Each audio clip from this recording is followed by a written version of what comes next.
내가 개인적으로 항상 참 기쁜 게 있어요. 아마 세계 이런 교회는 드물 것 같아요. 모든 예배에 등록 교인이 100% 출석한다는 거. 이런 교회는 세계 어디 가도 없습니다. 내가 한국에 집회 다니면서 보니까 1000명 되면 수요일날 100명도 안 나와요. 1000명 되는 교회 수요일날 100명도 안 나와. 우리는 수요일이든지 금요일이든지 토요일이든지 주일이든지 변함없는 성도님들이 이렇게 딱 버텨주고 계시니까 얼마나 좋아. 너무너무 감사해요. 그리고 또 한 가지 더욱 감사한 것은 우리 교회 장로 권사가 없다는 거. 우리 너무 감사한 거야. 이 장로 권사들이 얼마나 목사 괴롭힌지 알아. 없었던 건 아니고 우리 교회도 사실 장로 권사분들이 참 많이 왔어. 근데 내가 다 쫓아냈어. 딴 교회 가라고. 오래 놔두면 또 나 괴롭힐 거 아니야. 그래서 참 감사해. 그리고 세계에서 평균 연령이 제일 낮다는 거. 이것도 너무 감사한 거예요. 그리고 이 교회는 일평생 장례식이 없다는 거. 이것도 또 내가 너무 감사해. 결혼식은 가끔 있는데 장례식은 없어요. 그러니까 죽으려면 한국 가서 죽어. 여기서 죽으면 그러니까 참 너무너무 감사할 조건이 많은 교회예요.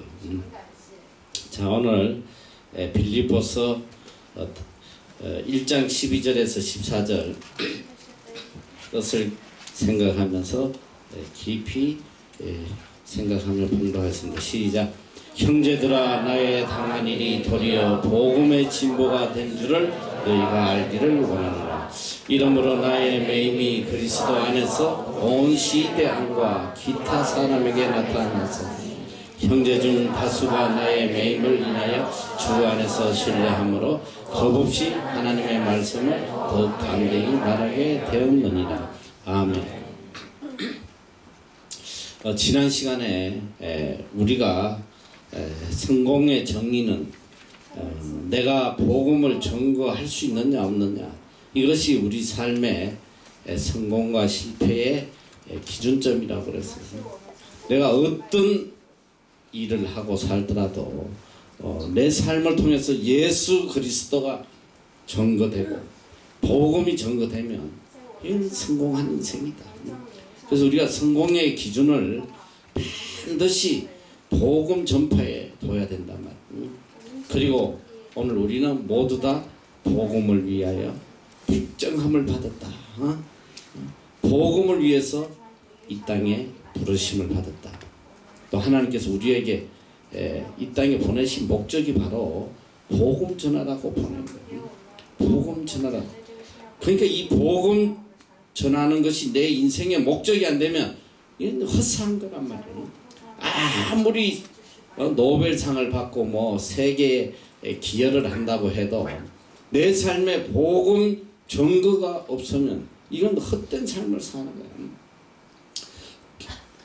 만약에 내가 살아가면서 정말 복음의 서임을 받는다면 여러분 그거보다 더 큰 축복이 없어요. 그게 제일 성공한 거란 말이죠. 가끔 이제 그런 생각을 해봐요. 내 삶에 이 말씀을 전가하지 못한다면 내 삶이 어떻게 될까? 이건 끔찍한 거야. 끔찍해요. 그러니까 죽는 날까지, 제일 복된 사람이 죽는 날까지 계속 복음을 전거해야 돼요.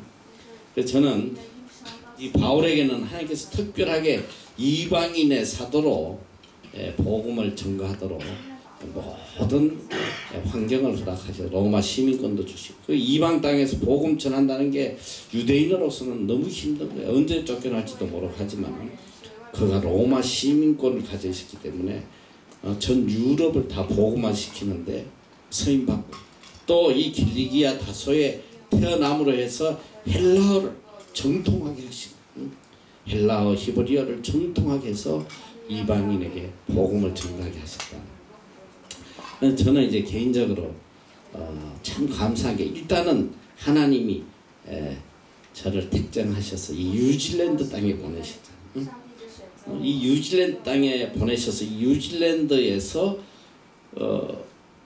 복음 사역자로 일할 수가 있어야 될 조건이 있어야 돼요.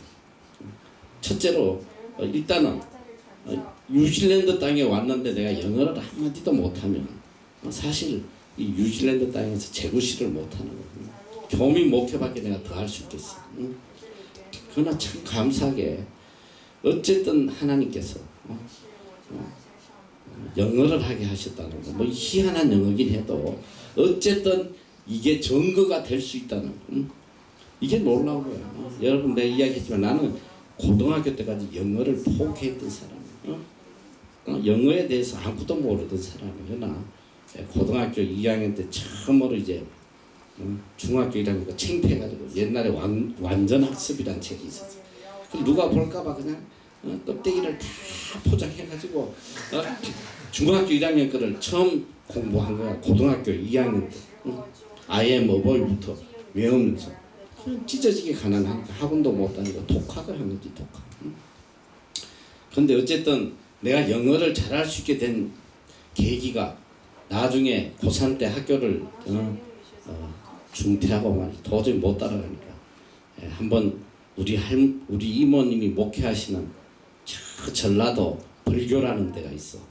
호동이라고. 그 어촌 마을에 가가지고 거기서 그냥 하루 종일 이 책을 외운 거야. 이 뭐려냐 이제 종합영어. 송성문이 같이 한 종합영어라고 요즘도 있나? 종합영어 있어? 그 책이 참 좋아. 그 책을 가지고 가가지고 내가 한 달 반인가 2달인가 뭐 잘 기억은 안 나는데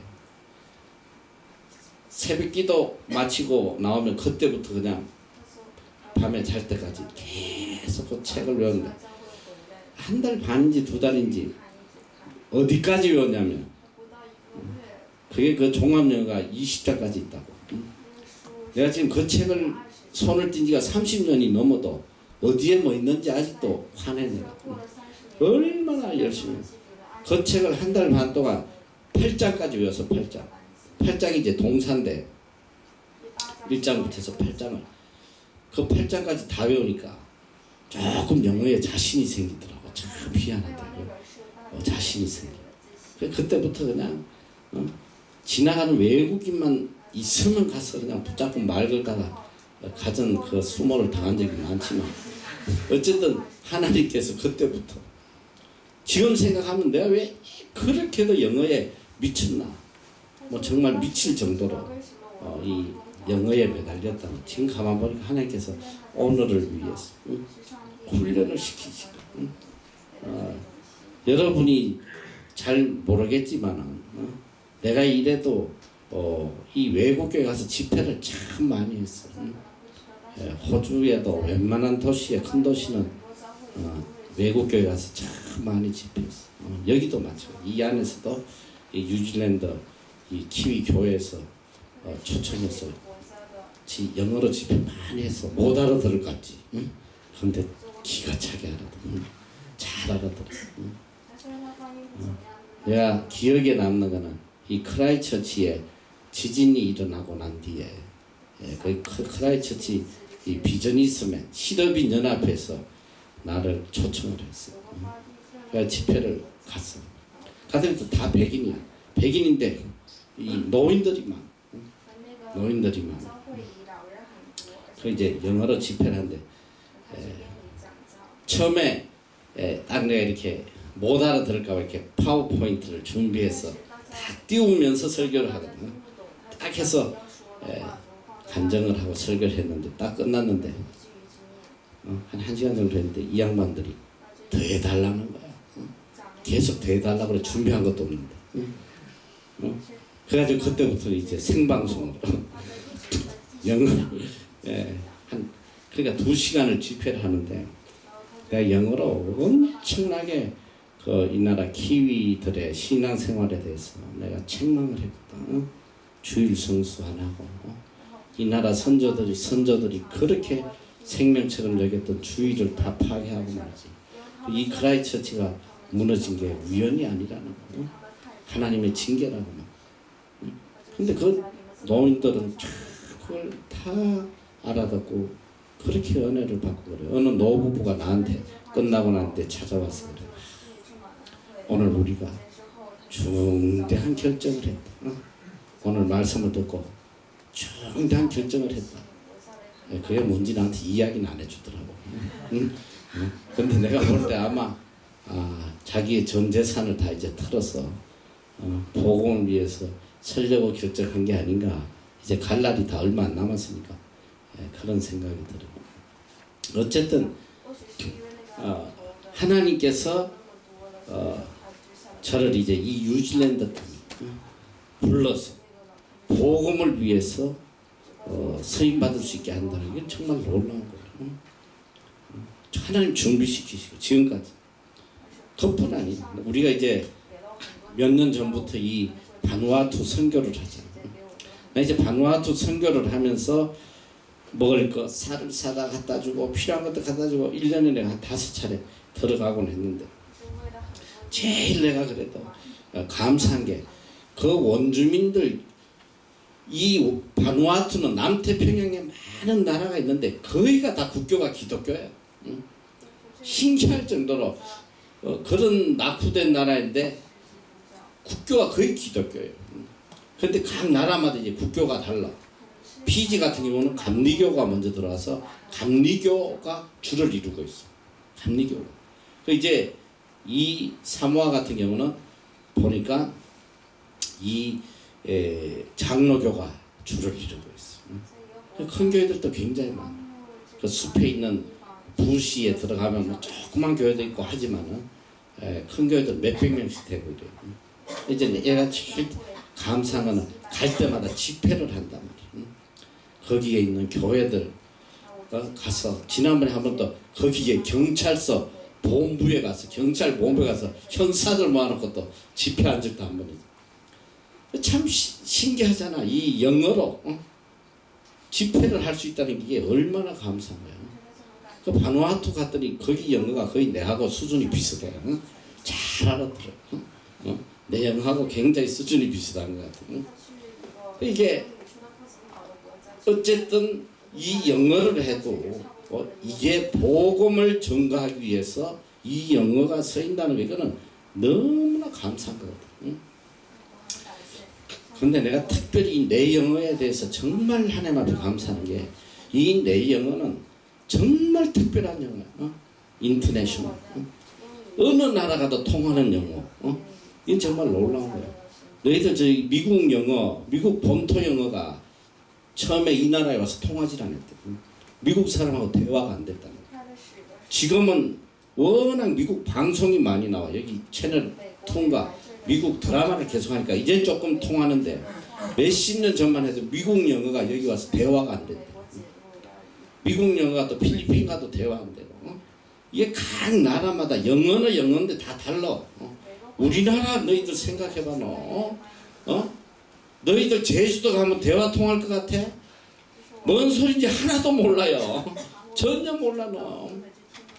너 경상도 오리지널 경상도 사투리 쓰면 알아들을 것 같아? 하나도 못 알아들어. 그런데 이 영어가 전 세계에서 한 가지 언어로 통용이 된다는 거 이건 기적 같은 일이야. 그런데 다 달라요. 잘 몰라. 그런데 참 난 놀라운 걸 발견했어. 하나님께서 나에게 주신 특별한 은혜, 나의 이 특별한 영어, 이거는 어느 나라 가도 다 통합니다. 전 세계 어디 가도 다 통해. 너무 감사한 거야. 너희들만 비웃지 전 세계에서 다 내 영어를 인정해줘요. 근데 우리 애들 중에 누가 나한테 그런 이야기 한 적이 한 번 있어. 저 목사님이 하는 저런 영어를 배워야 된다고. 희한한 영어인데 다 통한다는 거야. 희한한 영어인데 다 통한다는 거야. 이건 놀라운 거야. 예전에 우리가 그 초등학교 얘기 프로그램을 할 때 이 초등학생들이 이제 이 어린애들부터 해서 6학년 이렇게까지 왔는데 애들이 처음에는 야 목사님이 막 외국 사람하고 영어 하니까 엄청 신기해가지고 막 목사님 영어 진짜 잘하시는 거야 이러다가 여러분들이 한 6개월 되면 영어 엄청 잘하거든. 내 영어 보면 너무 웃기니까 하루는 주일날 교회 왔는데 권보식이야. 내 이름이 갑자기 생각나요. 권신데 이놈이 밥 먹는데 옆에 앉아가지고 나를 쳐다보면서 목사님 이랬대. 5학년짜리가 근데 왜 이래? 목사님 영어가요. 나 그래서 칭찬해 줄 줄 알고 되게 기대했어. 목사님 영어가요? 이러더니 왜 이렇게 뻑뻑해요? 왜 이렇게 뻑뻑해요? 아 진짜 뻑뻑하지 내 영어. 뻑뻑해도 통한다는 게 이게 중요한 거 아니야. 그래서 나는 개인적으로 사실 너무 감사해. 내가 이 나라에서 그래도 영어로 복음을 전하고 또 우리 이렇게 선교센터도 운영하고 말이지. 또 이 우리 학교에 뭐 선생님들이 다 선교사 출신이지만 뭐 내가 또 영어로 다 일을 할 수 있고 이게 얼마나 놀라워요. 그러니까 내가 무엇을 하더라도 내 하는 일을 통해서 예를 들면 여러분 중에 뭐 약사를 하든지 의사를 하든지 무슨 일을 하더라도 그 일을 통해서 복음이 전거되는 통로로 서야 된단 말이야. 그러니까 모든 삶의 초점은 복음에다 집중되어 있어야 돼. 내가 하는 일이 복음에 덕이 될까 해가 될까. 항상 그걸 생각해. 물질을 가져도 그래. 하나님이 주신 이 물질이 복음에 올바르게 서 있는가 안 서 있는가. 항상 그게 모든 물질의 사용 기준이 거기 있어야 된단 말이야. 내가 쓰는 물질이 복음에 합당한 건지 안 한 건지. 응? 모든 기준이 그거야.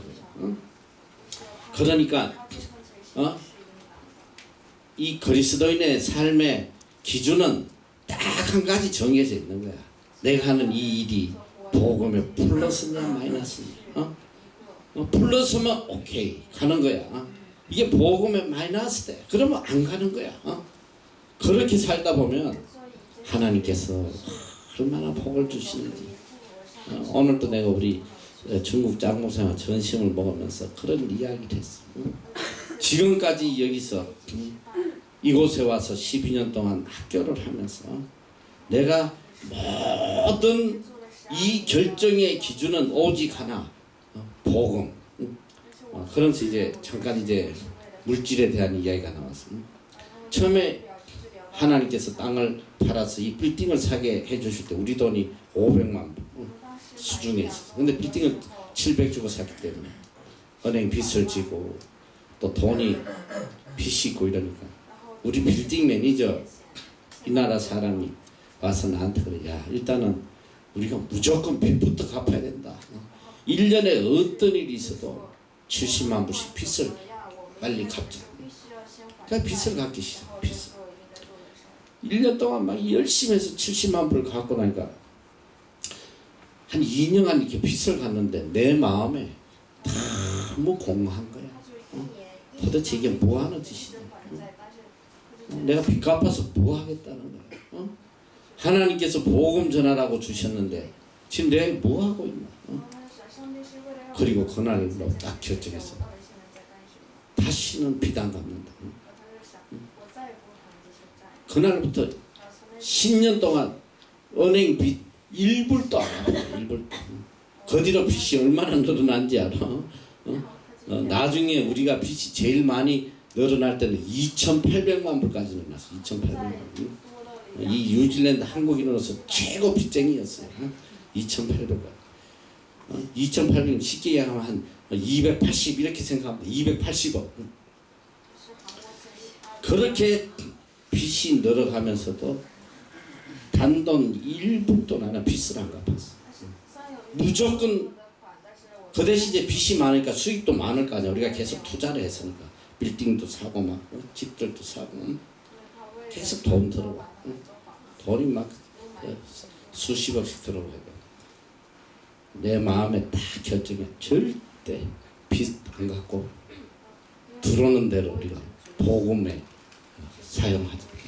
너희들 처음에 왔을 때 알돈 하나밖에 없었다고 그랬잖아.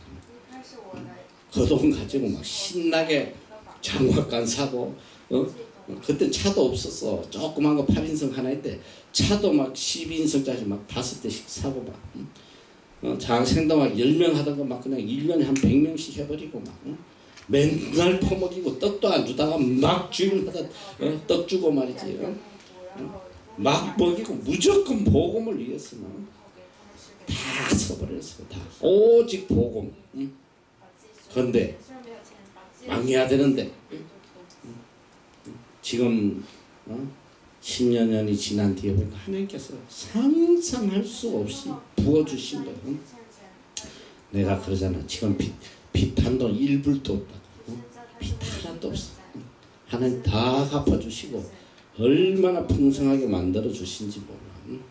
그래서 우리가 물질도 그렇고 시간도 그렇고 그 어떤 일을 하든지 간에 그 결정의 기준 복음의 플러스냐 마이너스 이게 바울의 생애였단 말이야. 바울의 생애.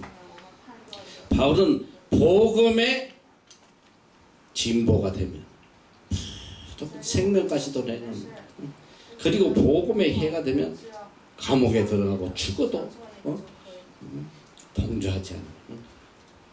그래서 앞으로 여러분의 삶에 성공과 실패의 기준 내가 복음에 합당한 삶을 사느냐 복음의 진보를 이루느냐 그러니까 이 1장 22절 말 살든지 죽든지 내 몸에서 그리스도가 존귀하게 된다.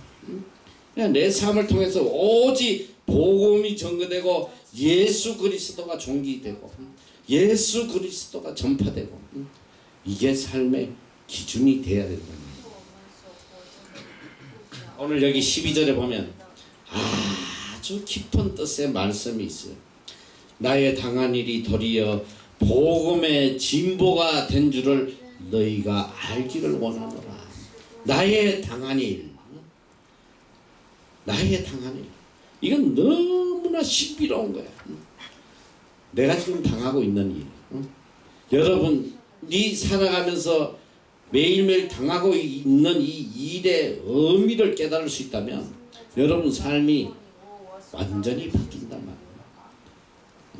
우리가 살다 보면 내 뜻대로 될 때도 있고 내 뜻과 정반대로 될 때도 있고 슬플 때도 있고 고통받을 때도 있고 견디지 못할 만큼 아픔이 올 때도 있고 내가 왜 이 일을 당해야 되는지 이해조차 할 수 없는 그런 황당한 일을 겪을 때도 있고 억울할 때도 있고 그러나 이 우리 그리스도인은 나에게 오는 내가 지금 당하고 있는 이 일의 참 의미를 깨달을 수만 있다면 이거는 정말 내 삶을 정말 복되게 이끌어 갈 수 있단 말이에요.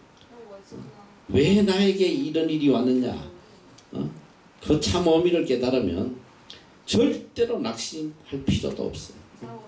여러분 지금 바울이 나의 당한 일이 오히려 복음의 진보가 됐다. 내가 당한 일이 뭐냐면 지금 바울이 말하는 건 로마 감옥에 잡혀있는 일을 이야기하는 거예요. 내가 지금 로마 감옥에 잡혀서 죽음을 기다리고 있는 이런 상황이지만 내가 당한 일이 정말 복음의 진보를 이루는 너무나도 복된 일이다. 이걸 깨닫는 거예요.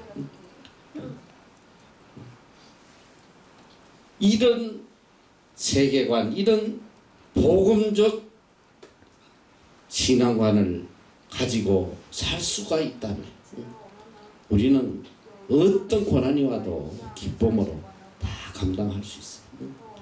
나에게 주신 이 모든 환경이 복음의 진보를 위해서 주신 것이다. 그것만 깨달으면 그것만 깨달을 수 있다면 우리 삶의 어떤 고난도 다 기쁨으로 다 이겨나간다. 바울은 그걸 깨달은 거예요. 나에게 오는 이 어떤 환경도 하나님께서 복음의 진보를 위해서 나에게 주셨다는 거 그걸 깨달은 거예요. 그래서 오늘 여기 바울은 로마 감옥에서 억울한 옥살이를 하면서 고통받고 있어요. 개인적으로 인간적으로 생각하면 빨리 옥에서 나가서 이 전 유럽 땅 그렇게 내가 가고 싶어 했던 스바나까지 갔어. 스페인까지 다 복음 전하고 유럽을 다 복음화 시켜야 되는데 이게 뭐야? 로마에 잡혀가지고 꼼짝도 못하고 말이지. 그러니까 이제 빌립보 교인들이 바라보면 얼마나 안타깝겠어. 우리 사도 바울 선생님이 그렇게 로마를 점령하고 그 다음에 스바나를 가기 위해서 이제 로마서를 보면 바울의 간절한 소원은 로마가 아니었어.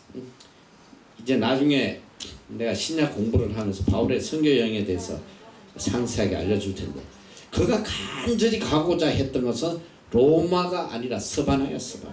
스페인이란 말이야. 로마는 어떻게 가려고 했냐? 로마에 잠깐 들러서 이미 키워놓은 그 제자들, 교인들과 교제를 나누고 로마에 있는 교인들이 내가 스바나에 선교 가는 데에 후원해 주기를 바랬어. 선교비를 지원해주고 스바나 선교를 위해서 도움이 되어 주도록 하기 위해서 로마를 잠깐 들리려고 계획을 했는데 근데 이게 로마에 갇혀가지고 오도 가도 못하니까 모든 교인들 생각에는 아휴 저 얼마나 답답하실까 얼마나 괴로울까 응? 그런 염려를 할 텐데 그래서 이 빌립보 교회에서는 이 사도 바울 사도가 얼마나 힘드실까 해서 젊은 목사 에바브로디더를 보내서 옥살이를 돌보도록 사식도 넣어주고 심부름도 하도록 보냈단 말이죠.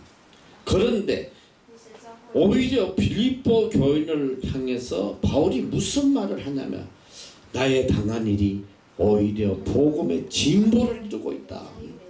너무나 충격적인 이야기를 합니다. 내가 비록 감옥에 갇혀 있어. 이 감옥에 갇혀 있음으로 인해서 얼마나 놀라운 복음의 역사가 일어나는지 모른다.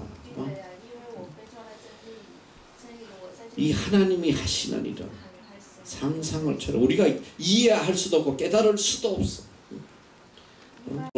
2년을 갇혔다가 너무 답답하니까 내가 지금 빨리 복음을 전하러 가야 되는데 갇혀 있으니까 그리고 또 유대인들이 바울이 잡혔다는 걸 알고 막 일을 가는 거야. 저 이번에 꼭 죽여야 된다. 이번에 안 죽이면 안 된다. 우리를 배신한 배교자 저 바울을 죽여야 된다. 그래가지고 바울이 빌립보 감옥에 있을 때에 40명이 맹세를 한 거야. 바울을 죽이기 전에는 물도 먹지 않겠다. 이를 갈면서 바울이 나오기를 기다린 거야. 근데 그놈들 물도 안 먹고 다 죽었는지 살았는지 난 지금 그게 궁금해. 그런데 바울이 도저히 예루살렘에서는 가서 재판을 받아서는 나갈 길이 없고 또 너무나 로마를 가야 되는 간절한 마음이 있기 때문에 누구에게 항소를 하냐면 가이사 황제에게 항소를 해요. 나는 로마 시민권자다. 나는 로마에 가서 재판받겠다. 로마에서 재판받겠다. 그때 그 당시에 이 로마 시민권에 이 파워라는 게 말로 못했으니까 내가 내 나라에 가서 재판받겠다. 그래가지고 그가 제수 호송선에 실려서 가게 되죠. 가게 되는데 가다가 그만 그 백부장하고 그 선주가 바울의 말을 안 듣고 지금 우리가 가면 광풍을 만나서 큰 해를 볼 것이다. 가면 안 된다. 근데 끝까지 바울의 말을 안 듣고 선장 말을 듣고 배를 출발하다가 광풍을 만나 태풍을 만나가지고 배가 산산조각 나고 다 죽게 된 거예요.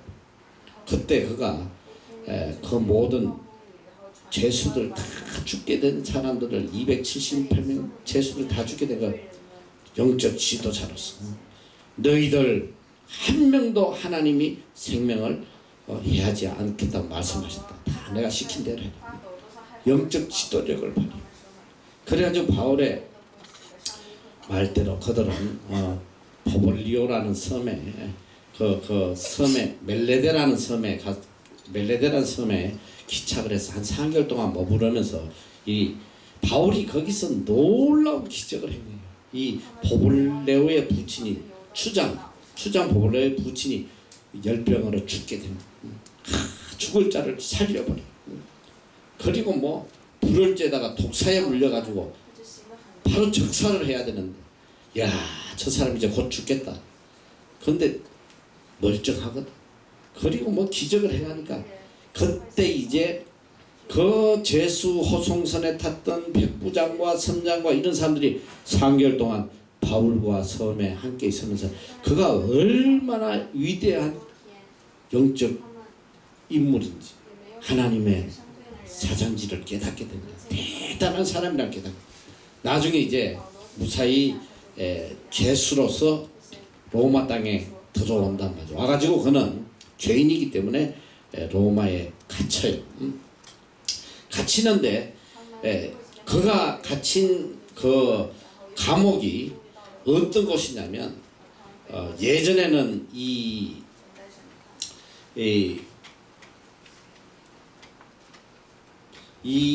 왕궁의 고관들이 하도 이렇게 노예들이 반란을 일으키고 쳐들어오고 막 이러니까 왕궁 안에다가 이렇게 감옥을 만들어서 10,000명씩 이렇게 주둔하는 거예요.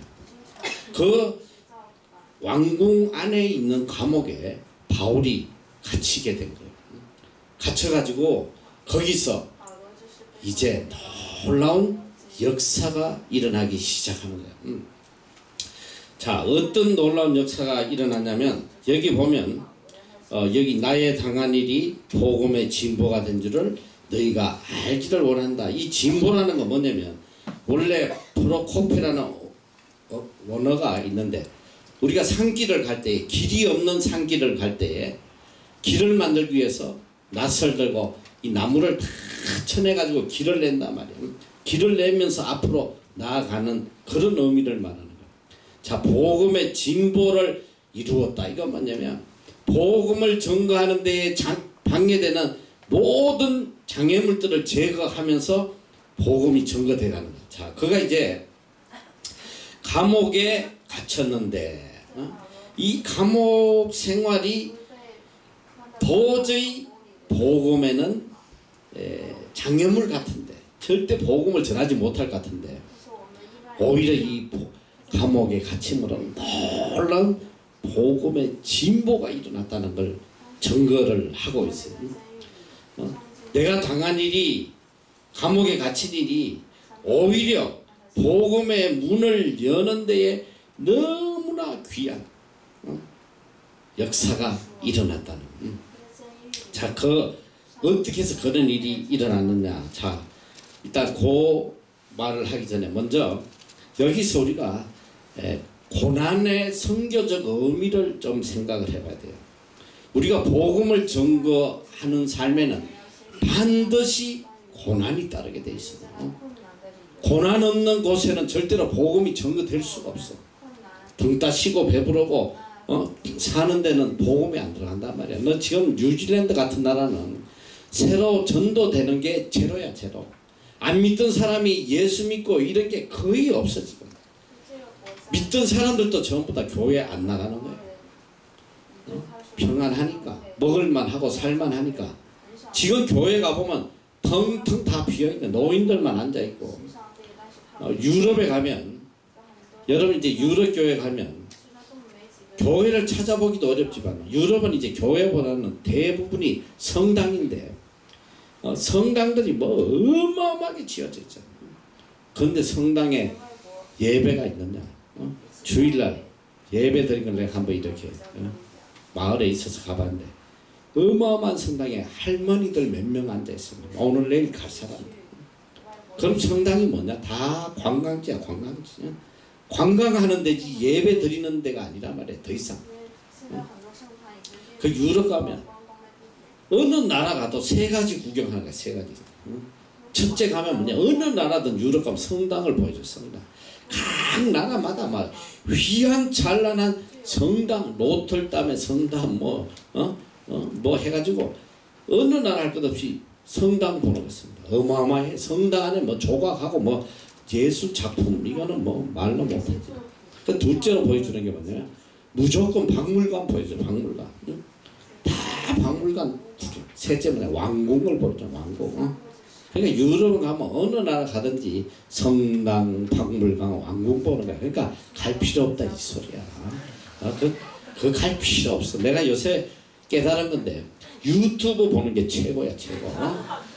유튜브 보니까 돈도 하나도 안 들지.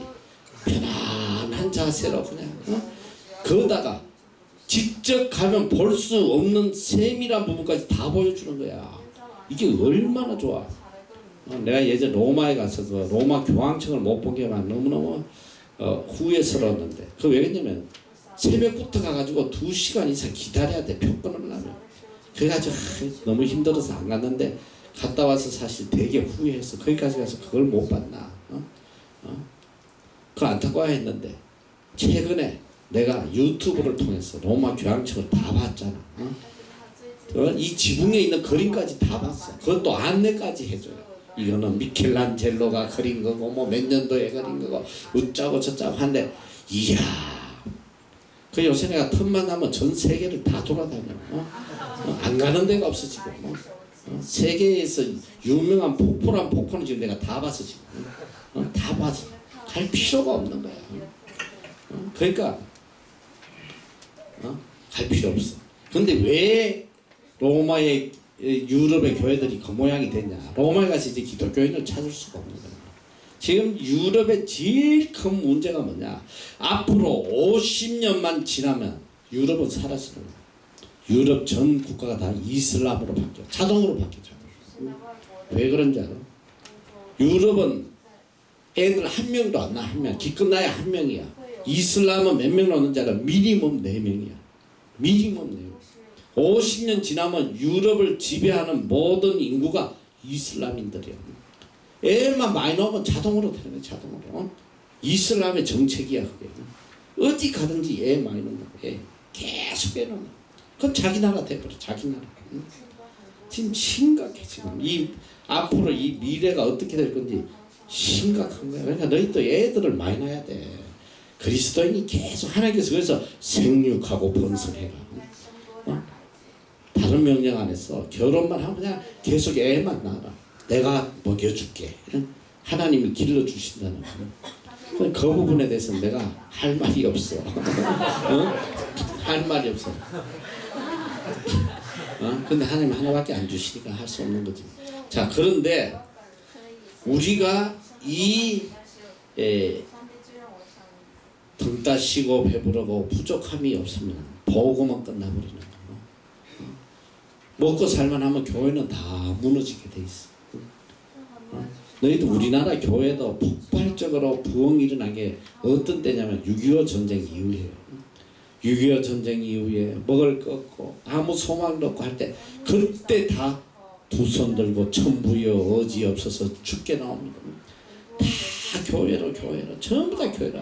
지금 그래서 그렇게 열심히 기도하고 하니까 복을 주셨잖아. 복 주셔가지고 지금 세계 경제대국 10위에 들어가는 부유한 국가가 되니까 너희 요새 내가 볼 때 교회가 그렇게 많아도 성경이 말하는 그리스도인은 찾아보기 어려워. 그건 교인에 불과한 거지. 성도가 아니란 말이야. 진정한 성도가. 예수님이 그랬잖아. 말세 믿는 자를 보겠느냐고. 적어도 내가 성경의 기준으로 바라볼 때에 정말 복음을 가슴에 품고 살아가는 교인은 5%가 안 돼요. 무슨 5%가 되겠어 교회 안에. 없어. 누가 교회 다니면서 어떻게 해도 복음에 합당한 삶, 내가 어떻게 해도 이 예수 그리스도를 존귀케 하고 복음을 전파하려고 발부둥치는 교인이 너 교회 안에 얼마나 있어. 정말 심각한 거야. 그런데 정말 복음이 순수하게 전거될 때는 고난 속에서만 순수한 복음이 전거된단 말이야. 고난은 복음을 순수하게 만들어요. 평안하면 복음이 변질돼 버려요. 너 한국의 교회에 이 잘 사는 선진 국가의 기독교들은 다 복음이 이미 변질되고 없어. 번영신학 뭐 해가면서 어떻게든 교회 나오면 축복받고 만사 형통하고 조엘 오스틴 같은 경우 모든 세상의 문제를 해결받고 긍정의 힘으로 고난받으라는 설교 한마디 없어. 너 복음 때문에 고난받고 이겨나가라는 그런 설교가 아니야. 듣기 좋은 소리만 해. 예수 믿으면 다 세상 문제 해결되고 다 해결받고 부흥하고 번성하고 복음이 완전히 변질돼 버린 거야.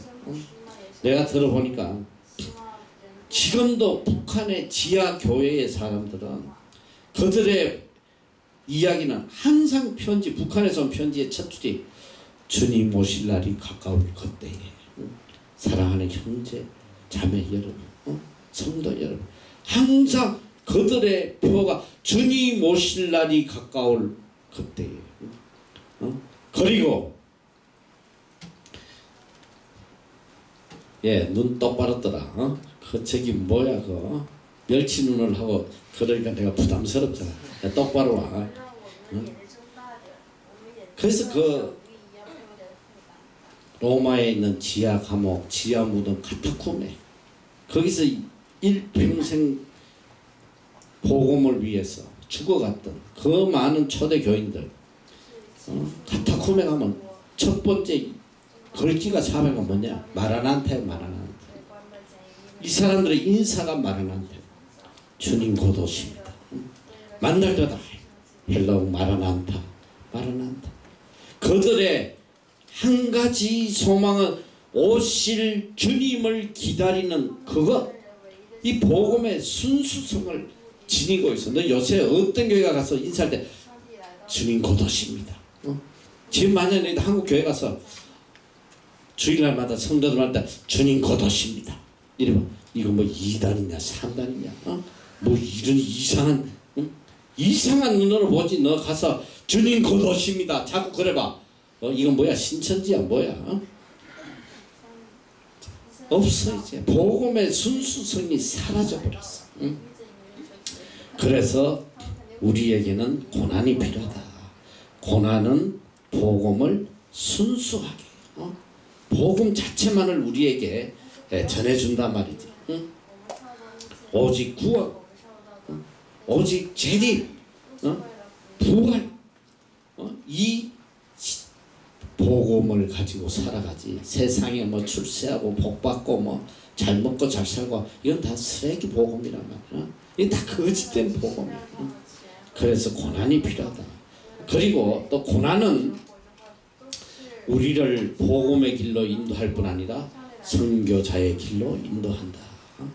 그래서 성경에도 보면 너희들 핍박하면 다 도망가라. 이리저리 가라. 도망가라. 여러분 초대교회에 왜 고난이 온지 알아? 그들이 그렇게 경건하게 수도사적인 청교도적인 삶을 살고 있을 때 주님께서 그냥 놔두시지 않았어요. 핍박을 주신 거예요. 헤롯이 나와가지고 그냥 이 예수님 제자들 다 목으로 칼을 쳐베는 게 아니라 칼로 목을 쳐내고 또 예수 믿는 자를 막 다 잡아다가 죽이는. 그때 초대교인들이 다 도망간 거예요. 그 핍박을 피해서 어디 도망갔냐? 첫째로 사마리아 땅에 들어가고. 너희들 사마리아는 유대인들은 근처에 가지도 않았단 말이야. 거기는 개 취급했어. 개 취급. 이 갈릴리에서 예루살렘으로 가고 예루살렘에서 갈릴리로 가는 나중에 이제 지도를 그래서 내가 상세하게 알려줄 텐데요. 거길 거치지 않으면 내 중간이 사마리아야. 근데 절대로 걸로 안 다녀. 삥 돌아가지고 여리고로 해가지고 말이지. 힘들게 그러고 다녀. 왜? 이 저주받은 땅, 이 개 같은 땅에는 안 들어가는 거야. 그래서 이 유대인들은 사마리아인들하고 이야기하면 큰일 나. 말을 하면 안 돼. 그런데 핍박을 받은 거야. 제일 먼저 도망간 곳이 어디냐면 제일 가까운 데 사마리아 땅이었죠. 사마리아로 피시다. 거기서 복음이 전거되는 거야. 그리고 많은 사람들이 이방 땅으로 다 도망가. 그래서 복음이 이 아시아 지역으로 또 유럽 지역으로 많은 사람들이 이미 가서 복음을 전하는 거야. 근데 이제 우리가 바울의 선교 여행을 배우다 보면 참 흥미로운 게 많아요. 참 희한해. 바울이 전혀 가보지도 않은 지역에 이미 교회가 세워졌어. 응? 엄청난 역할을 하고 있는 거야. 응? 그게 뭐냐면 바울이 로마서를 쓸 때 내가 이제 곧 로마를 갈 거다.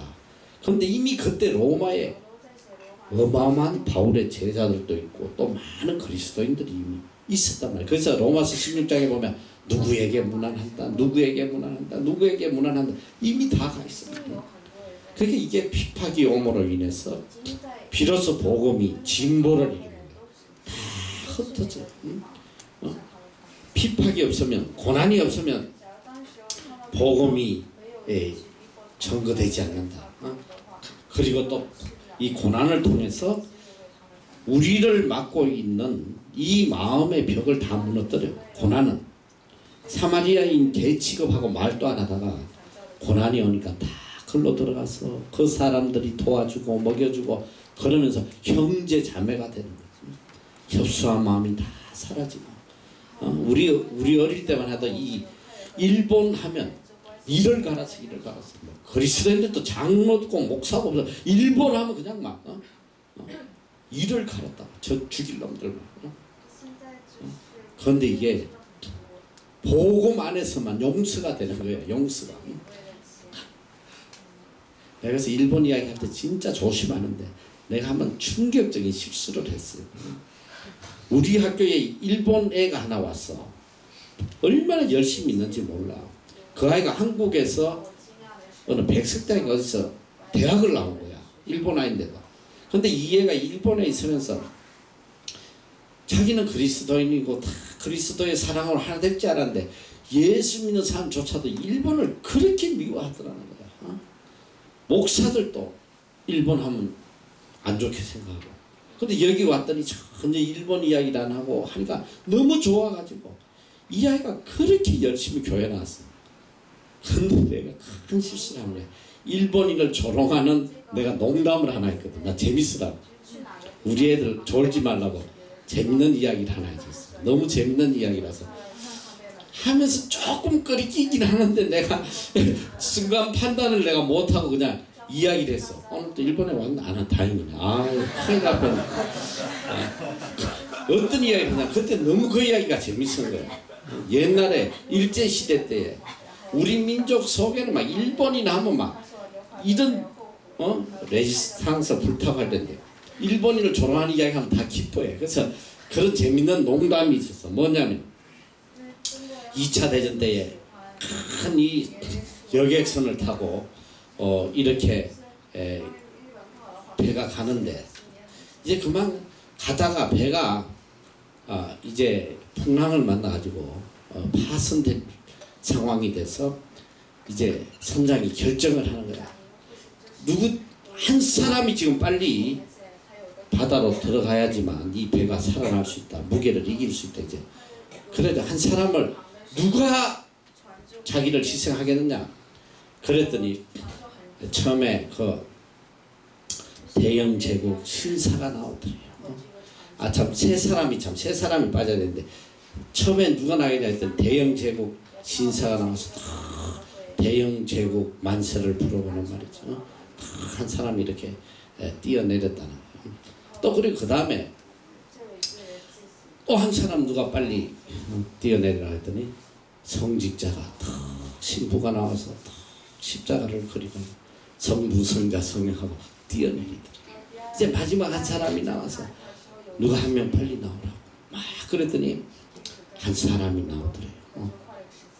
이 핫바지를 입고 흰 고무신을 신은 이 촌놈 조선인이 하나 나오더니 대한민국을 향하여서 큰 절을 올리고는 대한민국 만세를 3번을 부르더니 옆에 있던 쪽발이를 발로 팍 차고 집어넣었다는 거 아니야. 우리 이제 그 이야기 하면 너무 속이 시원해가지고 한참 즐겁게 할 텐데 내가 그때 뭐 때문에 그 이야기를 했는지 웃긴다고.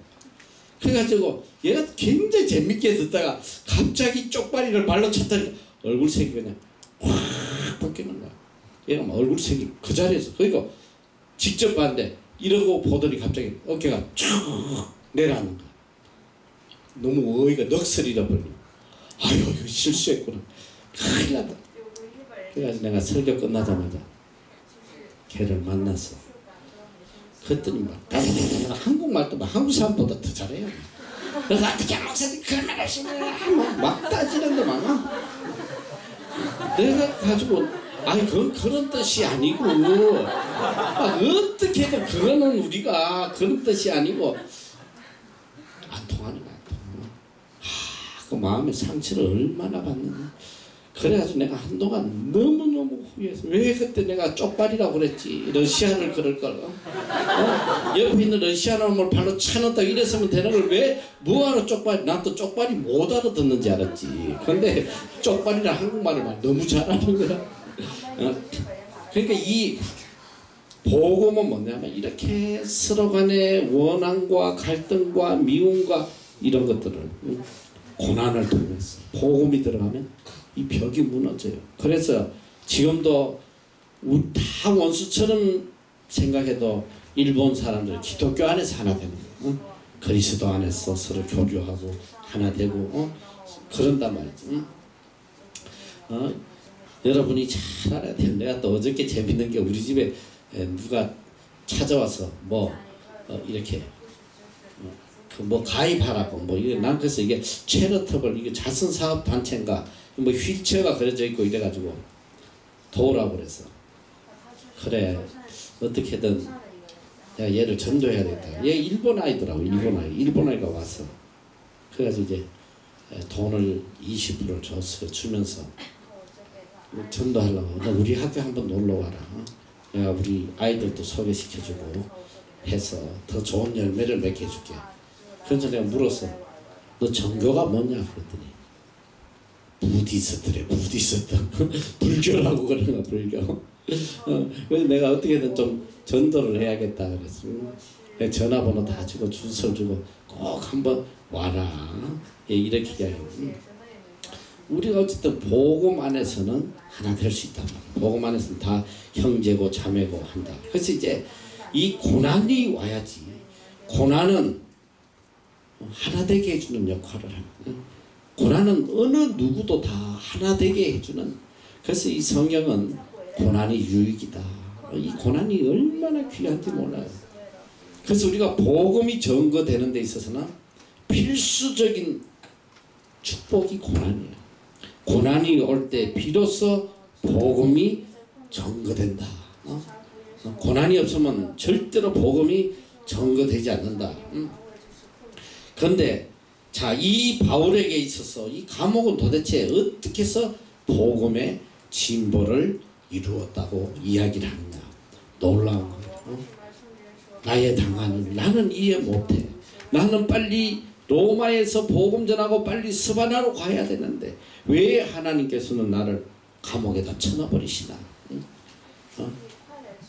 여러분 우리는 깨닫지 못해. 그런데 지나고 보니까 하나님의 놀라운 섭리가 있더라고요. 얼마나 놀라운 섭리냐면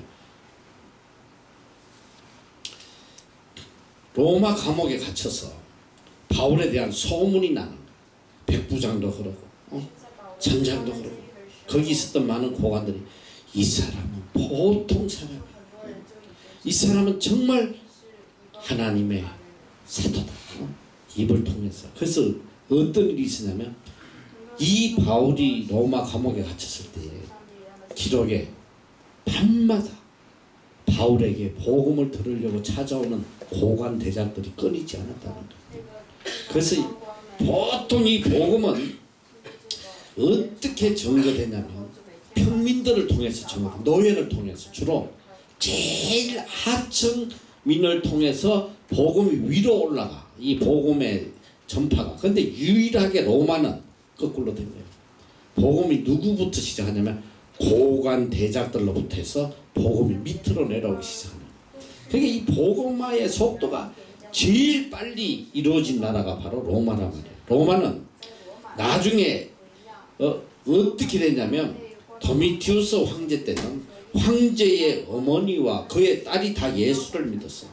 그리고 로마 땅에 기독교가 들어간 지 300년도 안 돼가지고 대로마 제국이 기독교가 국교가 돼버려요. 국교가. 상상할 수 없는 일이 일어나요.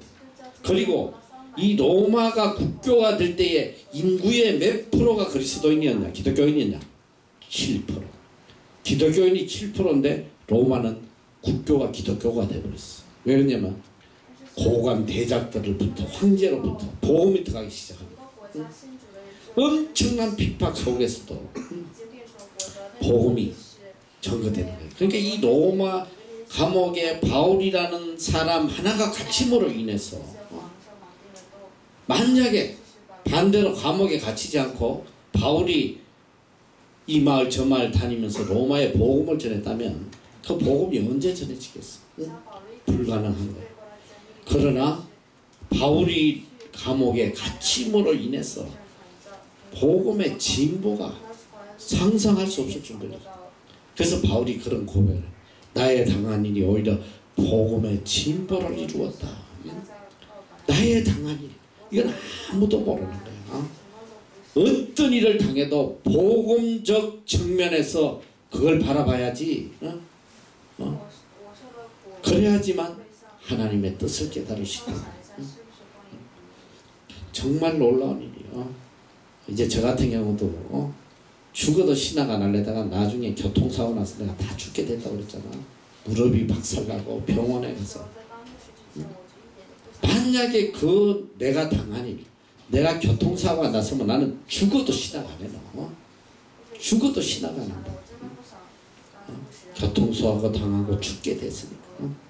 그때 이제 하나님 앞에 회개하고 돌아왔는데, 지금 뒤돌아보면 나의 당한 일이, 내가 그때 당했던 그 교통사고, 처음에는 내가 너무 화가 나서 짜증이 났어. 젊은 나이에 30대에 왜 내가 이런 교통사고가 병신이 되나. 남들도 막 너무 안타까웠어. 나는 깨닫지 못해. 어느 누구도 이해하지 못해. 하나님의 그 놀라운 섭리라는 걸 우리 이해를 못해. 뒤돌아보니까 내가 당한 일로 인해서 오늘 이 땅에서 복음의 진보가 이루어지고 있어요. 내가 그 교통사고가 없었다면 난 죽어도 유진의 땅에 안 오지. 죽어도 신학 안 간단 말이야. 지나고 보니까 나의 당한 일이 얼마나 은혜인지, 얼마나 하나님의 크신 섭리인지 몰라요. 그러니까 내가 어떤 일을 당하더라도 복음적 측면에서 기쁨으로 받아들여야 돼. 아, 하나님께서 복음을 위해서 나에게 특별한 은혜를 베푸시는구나. 그 생각을 해야 된단 말이지.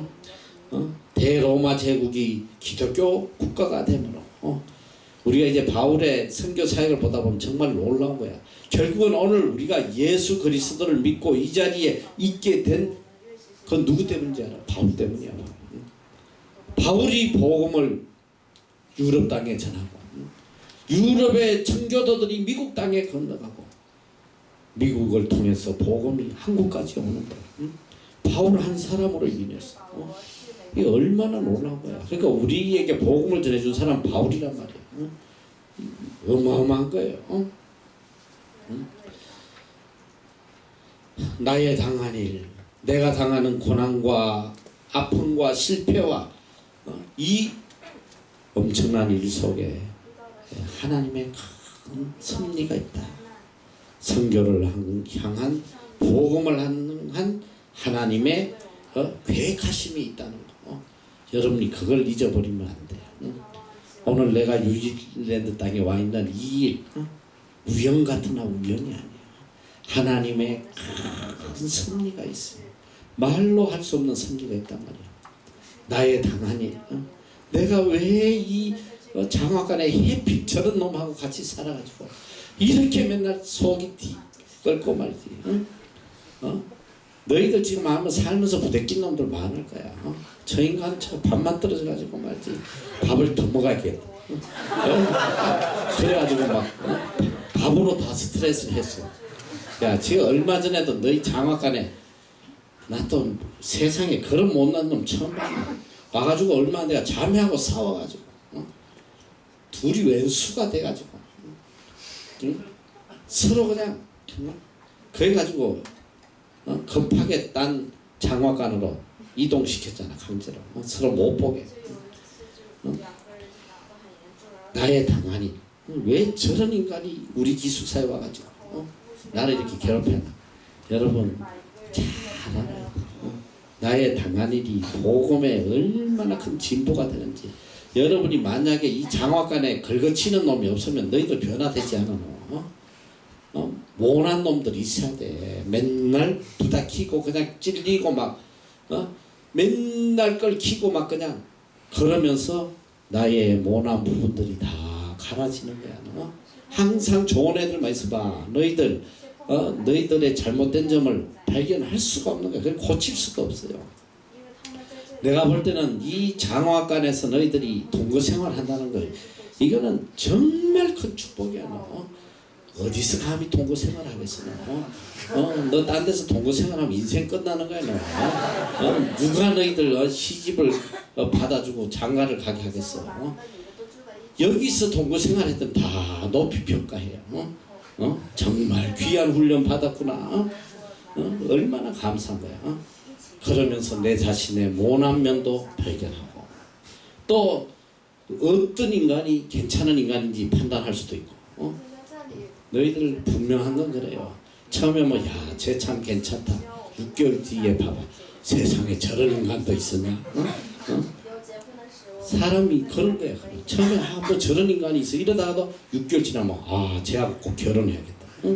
그러면 사람을 알아가는 사람을 알아가고 배우고 이 내가 당하는 일이 다 하나님이 주신 은혜, 하나님의 크신 축복, 또 선교를 위한 하나님의 큰 섭리가 있다. 이걸 알아야 돼요. 그래서 어쨌든 이곳에 보내주신 하나님 뜻을 생각하고 오직 한 가지만 생각합니다. 복음의 진보를 이루었다. 이 사역을 마칠 때 되면 지난 6개월의 모든 삶이 내 삶의 복음의 진보를 이루었노라. 이것이 여러분의 고백이 되기를 축원합니다. 기도하겠습니다. 사랑의 하나님 크신 은혜 감사합니다.